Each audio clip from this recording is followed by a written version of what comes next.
hermanos amados? Bien. Continuamos con nuestros estudios y el tema principal, ¿cómo se llama? Las demandas del rey. Las demandas del rey, lo que el rey nos ha mandado. Muy bien.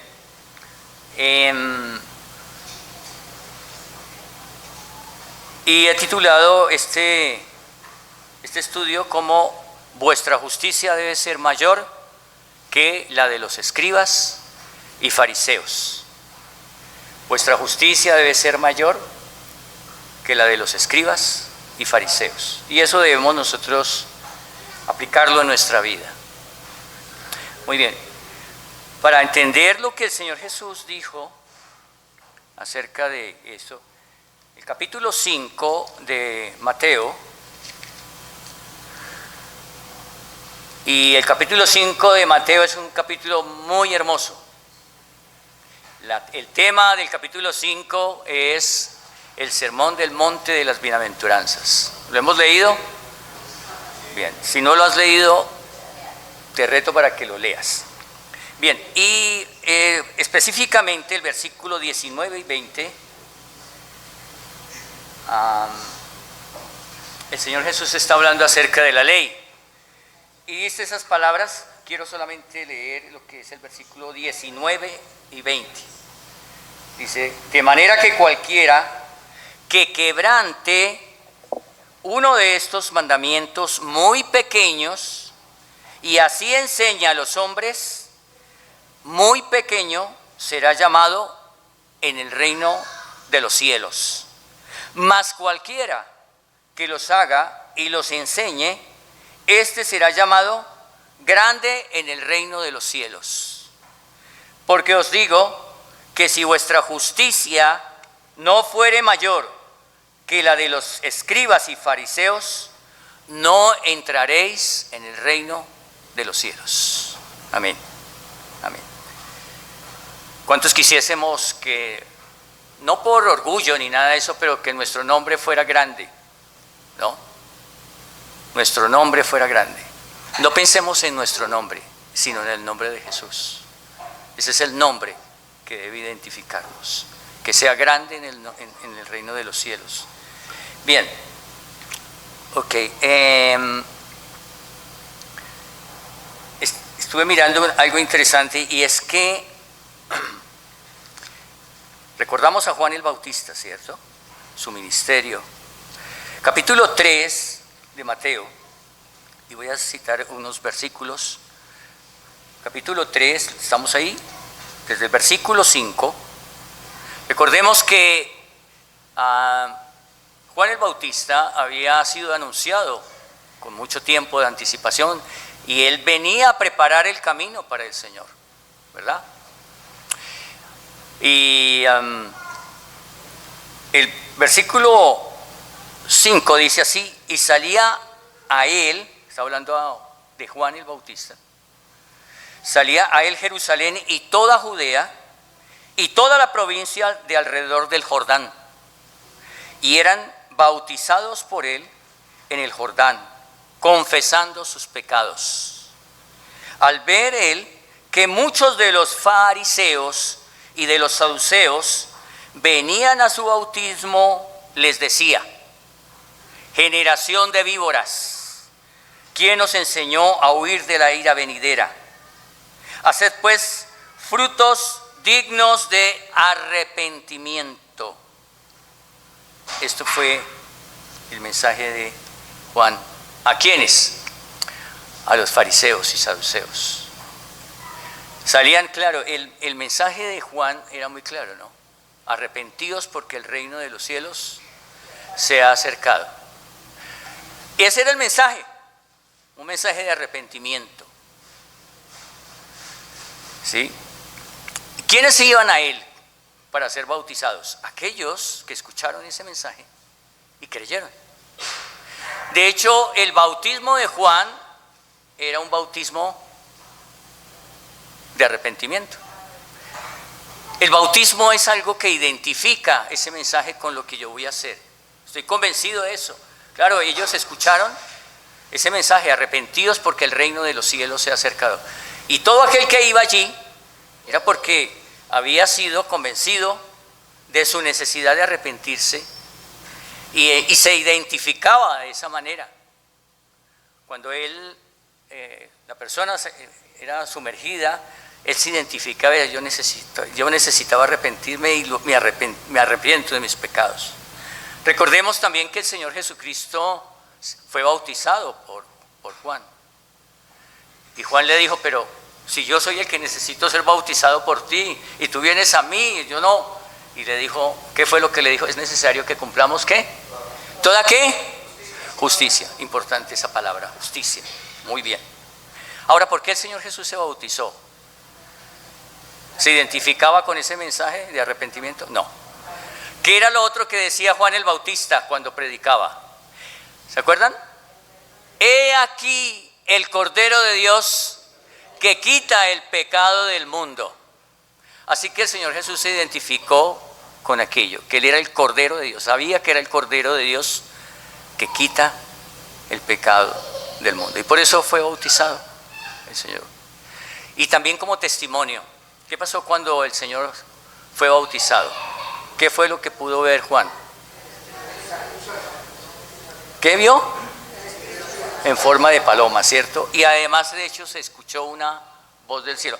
El testimonio del Padre, la presencia del Espíritu Santo ante el Hijo eterno de Dios. ¿Bien? ¿Qué fue lo que dijo el Padre acerca del Hijo? ¿Qué dijo? Este es mi Hijo amado, en quien tengo complacencia. Más hermoso, ¿cierto? Bien. Ok. Pero interesante que aún Juan el Bautista describió a estos que venían, que eran los fariseos y saduceos, que venían a mirar qué era lo que estaba. Ellos iban porque habían creído en ese mensaje de arrepentimiento. No, ellos pensaban que no necesitaban de eso. Ellos ya eran como personas sobrenaturales, supuestamente, ¿no? Y por esa razón es que Juan los confronta. Ellos venían a mirar a ver qué era lo que Juan enseñaba y qué era lo que hacía para juzgarle. Bien, y por esa razón. Volvamos al capítulo 23 y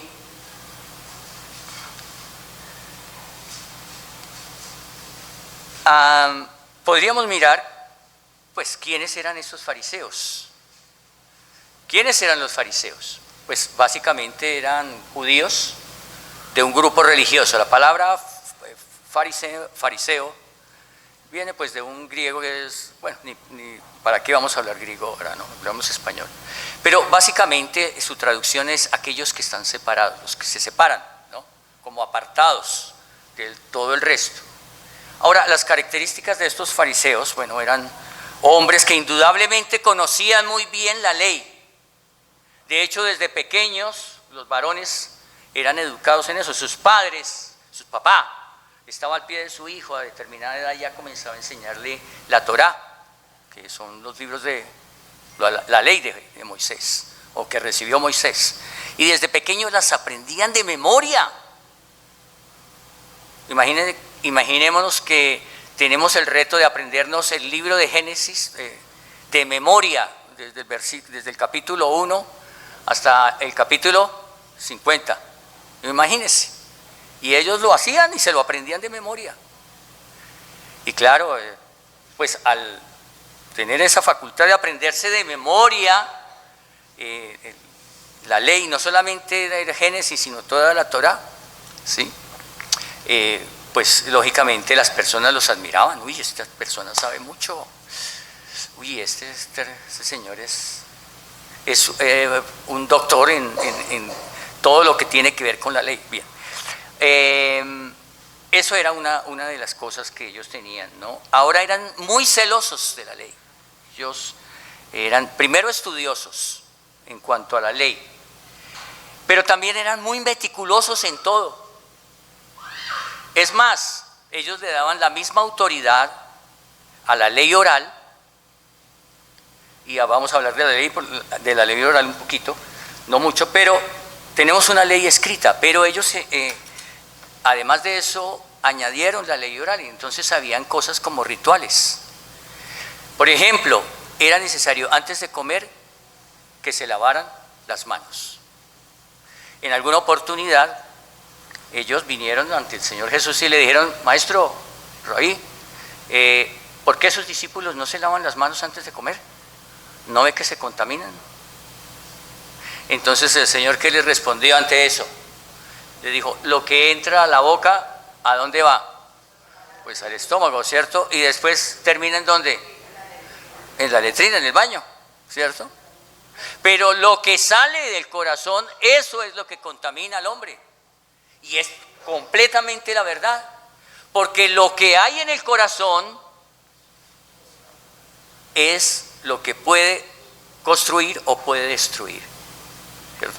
Porque del corazón salen, y a través de nuestra boca salen muchas cosas, como maldiciones, como iras. Bueno, de nuestro corazón salen palabras que humillan, ¿verdad?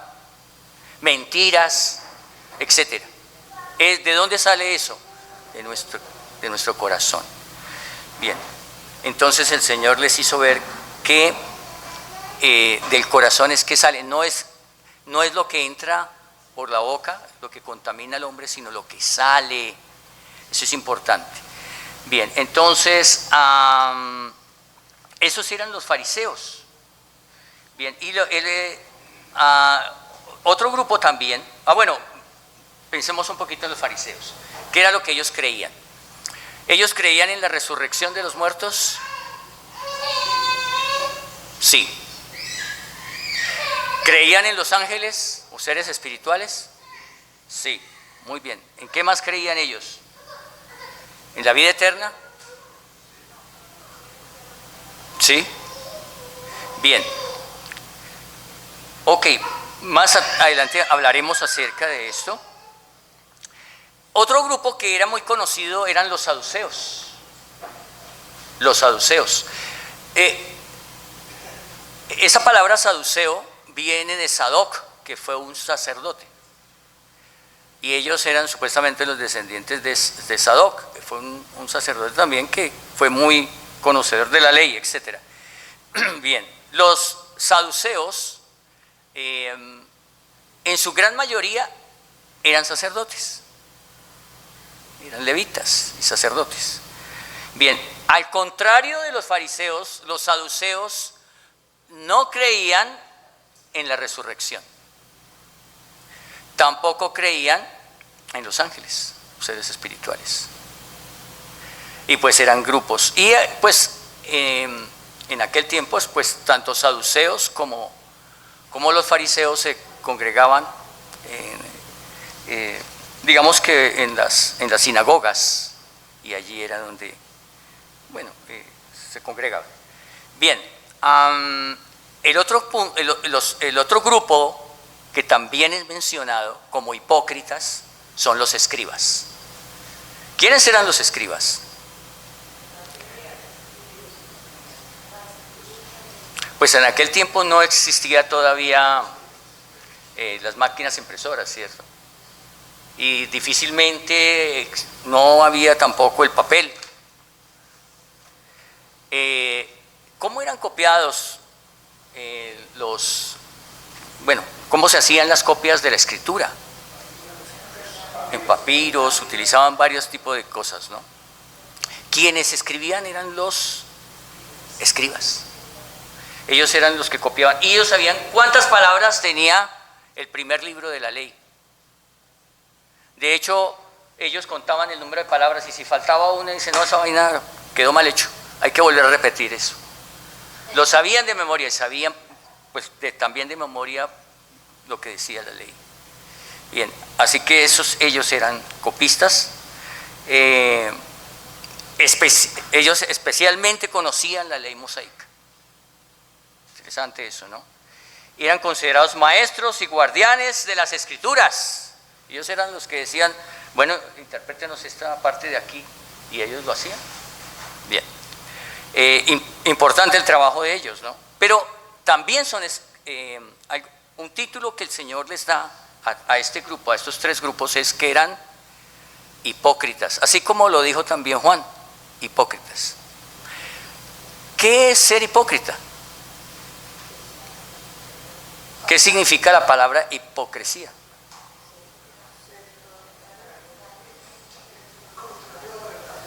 ¿Cómo? Contador de verdad. Bien, ¿sabe de dónde viene la palabra hipócrita? De la palabra actor. ¿Qué hace un actor?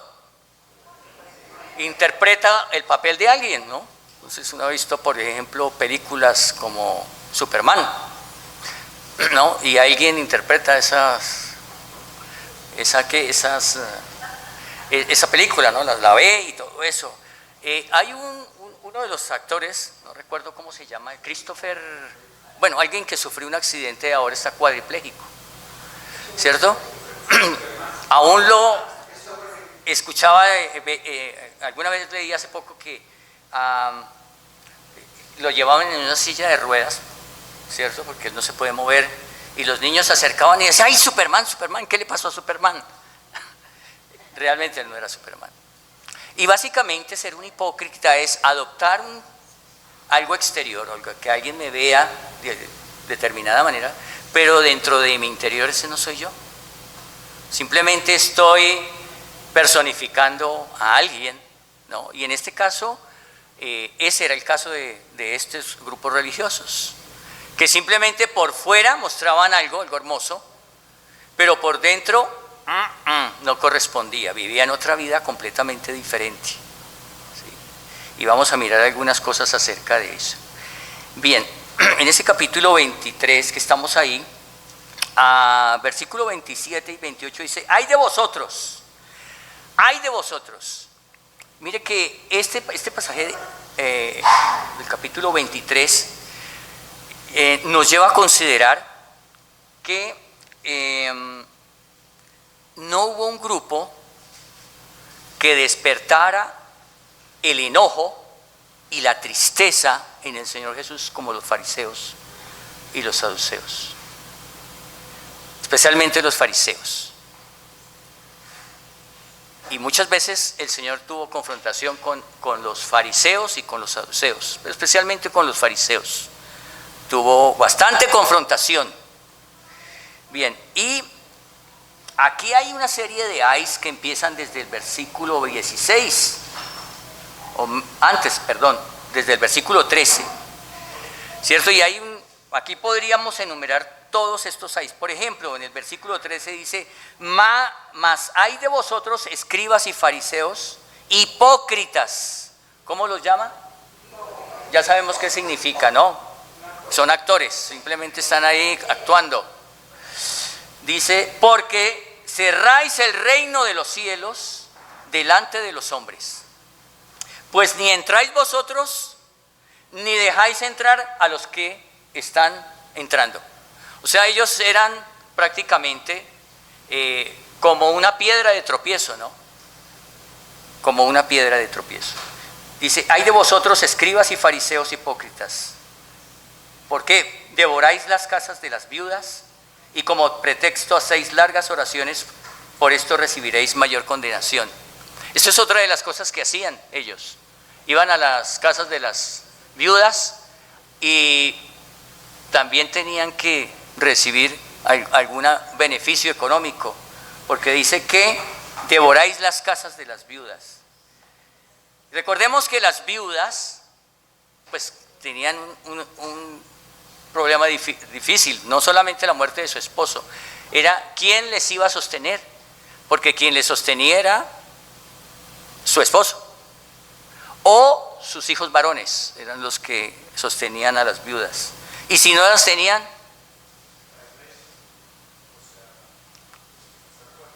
el pueblo, ¿cierto? Pero estos venían era a sonsacar a las viudas, ¿no? Porque ellos sabían que las viudas recibían algún apoyo. Bien. Versículo 15: hay de vosotros, escribas y fariseos hipócritas, porque recorréis mar y tierra para ser un prosélito. ¿Qué es un prosélito?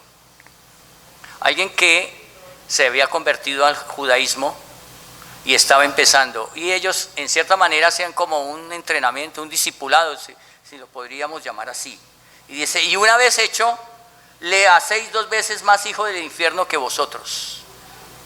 ¿Se imaginan? Es decir, en ese proceso de discipulado ellos no querían asemejarse o que ese prosélito se volviera como, bueno, alguien que Dios, que es el propósito de Dios, sino al contrario, lo hacían iguales a ellos, ¿sí? En cuanto a su hipocresía. Y dice, hay de vosotros guías de ciegos que decís, si alguno jura por el templo no es nada, pero si alguno no jura por el oro del templo es deudor. Y bueno, y aquí podríamos hablar acerca de estos ayes que hay allí, ¿sí? Contarlos, no recuerdo si son 12 o 13, pero la idea es que esa palabra ay es una palabra que habla de ¿qué? Advertencia y juicio, ¿sí? Cuando uno le dice, ay de los hermanos que no lleguen aquí temprano porque se les van a rebajar puntos, ¿cierto? Esa es una advertencia y donde no la cumpla, pues lógicamente va a tener su consecuencia. Bueno, ¿qué más podríamos decir?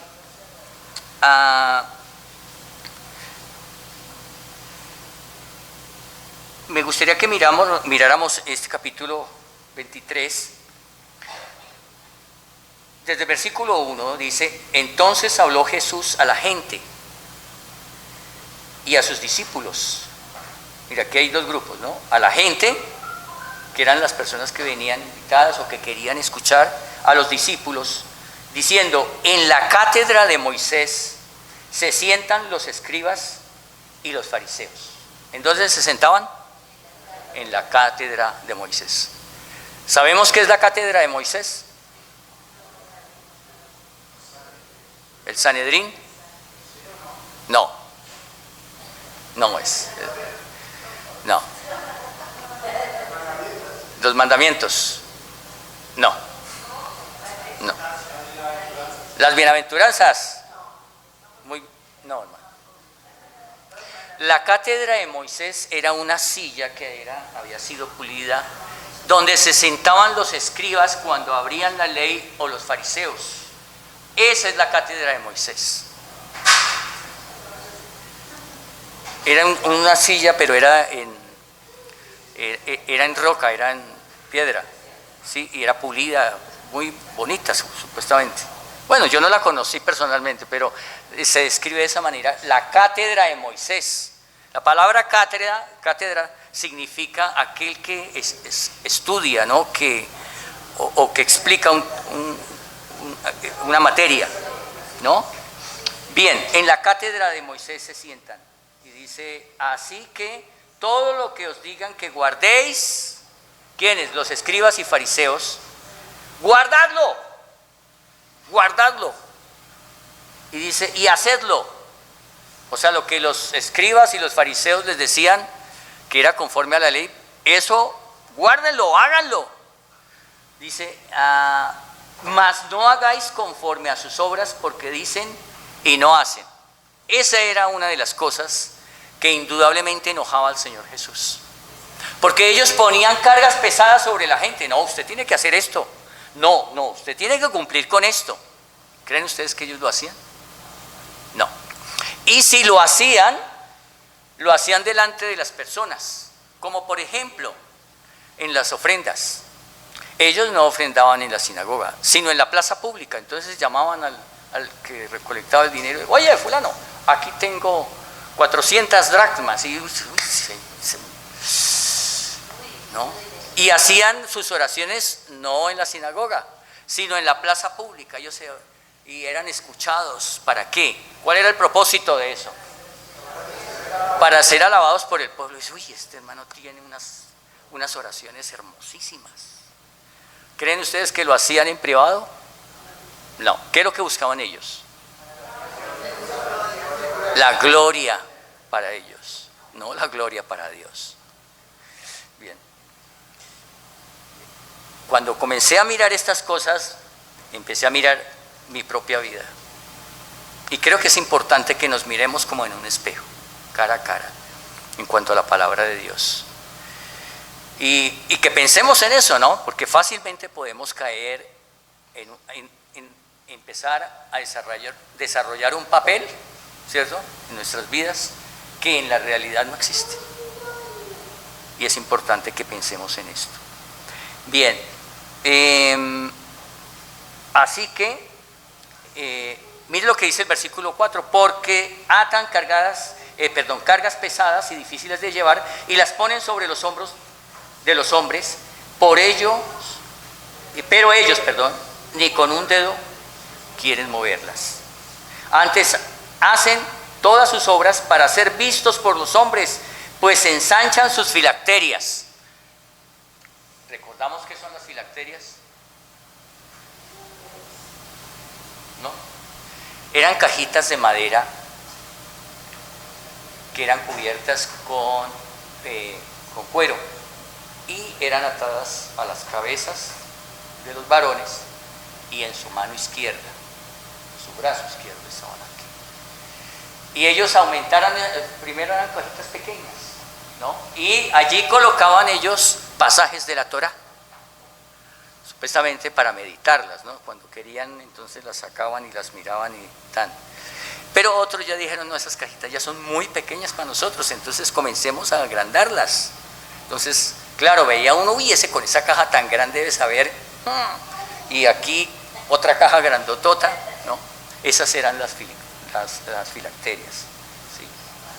Bien, pues el que tenía caja más grande, pues, uy, debe ser un doctor en la ley, cosas como esas, ¿no? Pero era solamente eso para ser vistos de otros. ¿Creen que eso tiene algún valor delante de Dios? Para nada, porque lo que está alimentando es su ego. Bien, y además de esto, se extendían los flecos de sus mantos. Ellos tenían grandes mantos y al final tenía una cantidad de flecos. Y con cada nudo que hicieran ahí en sus flecos, eso significaba que tenía más conocimiento. Entonces, seguramente algunos con esas túnicas grandes y con esa grande cantidad de flecos que tenía, dice, uy, este señor tiene qué cantidad de nuditos, eso está sobrepasado en nudos. ¿Para qué era eso? Alimentar él. Ajá, muy bien. Bien. Hemos visto que ellos lo hacían básicamente porque querían que todos vieran sus obras, ¿no? Dice, aman los primeros asientos en las cenas, versículo 6, y los primeros asientos en las sinagogas. Esta es una de las características de ellos. Ellos amaban las primeras sillas en las sinagogas, ¿no? Porque era para las personas más importantes.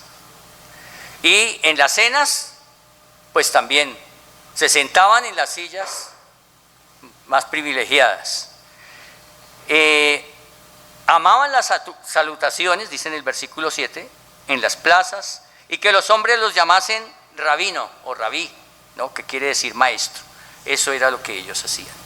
Y hemos visto algunos de estos ayes, que son expresiones de lamentación, pero también de juicio sobre ellos. Bien, voy a avanzar un poco porque el tiempo pasa muy bien.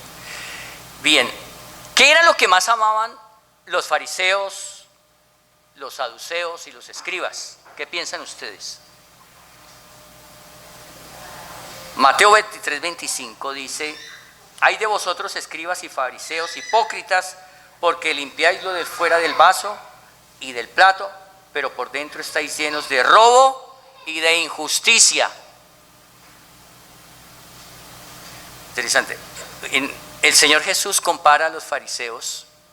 Hay un pasaje donde los compara como sepulcros blanqueados. ¿Cuántos hemos estado tal vez en un funeral y hemos ido hasta el lugar el cementerio, y ahora colocan unas hermosas lápidas sobre las tumbas, ¿no? Y uno dice, ay, pasa uno unas lápidas de mármol, muy finas, bien mantenidas, limpias, hermosas. Y uno dice, ay, qué cosa tan bonita, ¿no? Por fuera se ve muy hermoso, ¿no? Y ahora le ponen hasta muñequitos y una cantidad de cosas raras ahí, hasta fotos y todo. Y uno dice, ay, tan bonito eso. Pero por dentro, ¿qué hay?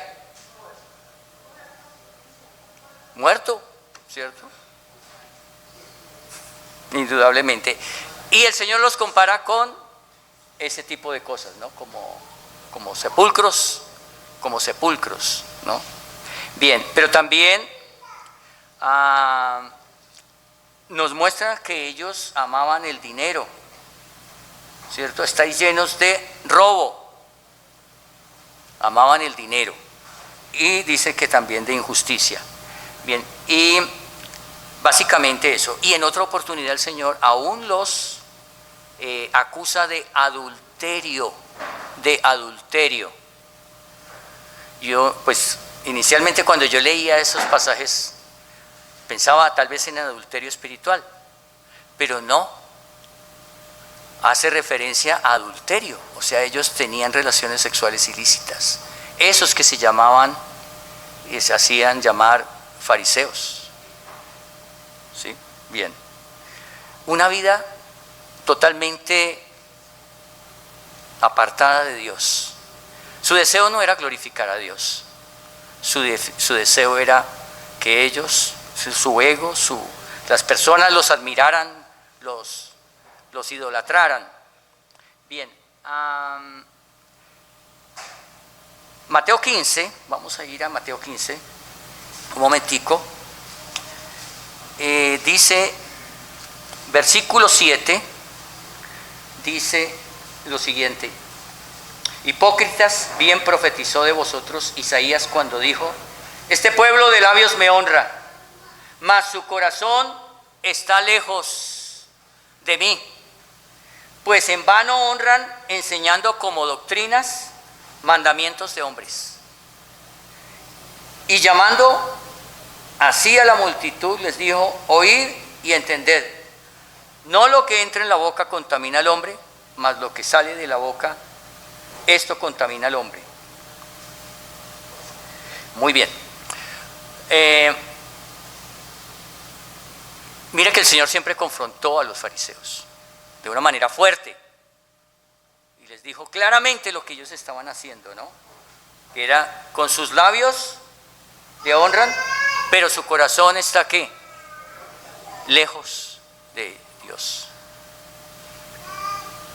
Y a veces nosotros podemos llegar o personas pueden ir a un culto y cantar, ¿cierto? Con sus bocas dicen cosas muy hermosas, tal vez de lo que dicen las canciones, o tal vez en un momento de euforia dicen cosas hermosas, pero el problema, ¿cuál es?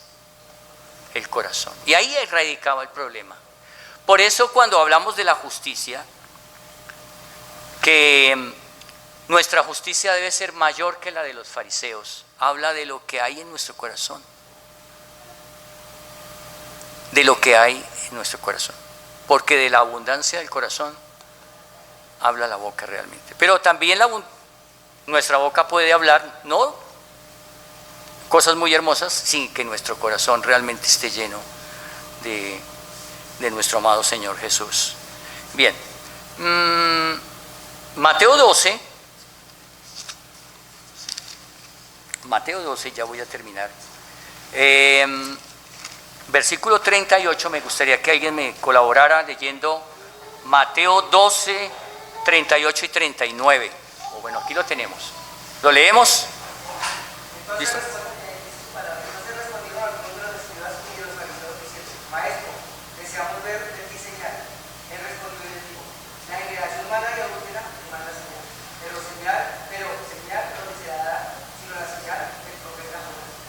Gracias, mi hermano. Muy bien. ¿Qué era lo que demandaban estos hombres? Una señal. Queremos que hagas una señal. ¿Y cuál señal sería? Un milagro. El Señor Jesús hizo milagros, muchos. ¿Y ellos lo vieron? Sí. Por ejemplo, sanó a un ciego en el día de reposo. ¿Cierto? También uno de la mano seca. ¿Y qué pasó con los fariseos cuando vieron esa señal? Creyeron, ¿cierto? Ellos dijeron: uy, sí, vimos una señal, este hombre era ciego y ahora ve. ¿Eso fue? No. Ellos, ¿qué hicieron? Vinieron y le dijeron, ¿por qué sanas en el día de reposo? ¿No sabes que está prohibido? ¿Quién lo había prohibido? ¿Dios? La ley de ellos, ¿no? Ahí el Señor hizo algún trabajo físico, caminó más de determinado millas, o hizo algo, no, en ninguna manera. Bien, así que la pregunta de él, ¿está bien o está mal hacer el bien en el día de reposo?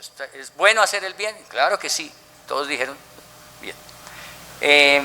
Interesante esto, ¿no? Ellos enseñaban, era doctrinas de hombres. Bien.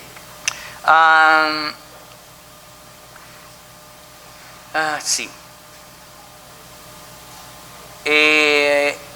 Mateo 12:38 estábamos leyendo acerca del profeta Jonás, porque la señal que el Señor Jesús les dijo fue: no se les dará a esta generación adúltera una señal que no sea la señal del profeta Jonás. ¿Cuál fue la señal del profeta Jonás? Sí. Estuvo 3 días en el vientre, ¿cierto? De un gran pez, dice, y al tercer día, esa fue la señal del profeta Jonás. Ok, muy bien. Y culmino hablando de este pasaje de donde el Señor Jesús, que leímos, del capítulo 23, versículo 25 y 26, ¿sí? Cuando el Señor le dice que limpiáis lo de afuera del vaso. Yo pensaba, ¿no? Imaginémonos que vamos a un lugar y encontramos un vaso muy limpio en la mesa, muy limpio, ¿cierto? Y resulta que tenemos sed y vamos a coger el vaso y queremos echarle agua al vaso para tomar, y encontramos que el vaso está muy sucio, lleva mucho tiempo ahí con una cantidad de cosas, y entonces está sucio. ¿Cuántos de nosotros tomaríamos agua en un vaso sucio? Levante la mano. Un vaso donde bebió Julio, Marcos, no, bueno, pero Marcos de aquí sin otro. Julio, Marcos, Margarita, ¿sí? ¿Quién lo tomaría? ¿Cierto? Ellos eran eso, ¿no? Por fuera eran muy hermosos, muy vistosos, pero en su interior había maldad, corrupción. Sus corazones. Ahí es donde hay la diferencia de la justicia, porque ellos eran justos, supuestamente creían que eran justos por lo que hacían, por lo que mostraban, ¿cierto? Por lo exterior, pero por dentro su corazón no había nacido. Era el mismo ser pecaminoso y lleno de maldad. Bien, entonces, por eso nos habla de que nuestra justicia debe ser mayor que la de los fariseos. Porque lo que Dios mira, ¿qué es? El corazón, no las obras que podemos hacer. Podemos hacer obras muy hermosas, ¿cierto? De hecho, somos llamados a hacer obras, ¿cierto? Sabiendo que las obras no nos van a salvar, son el resultado de nuestra fe, es el resultado de que hemos nacido de nuevo. Pero esas obras no se deben convertir en el fundamento de nuestra vida.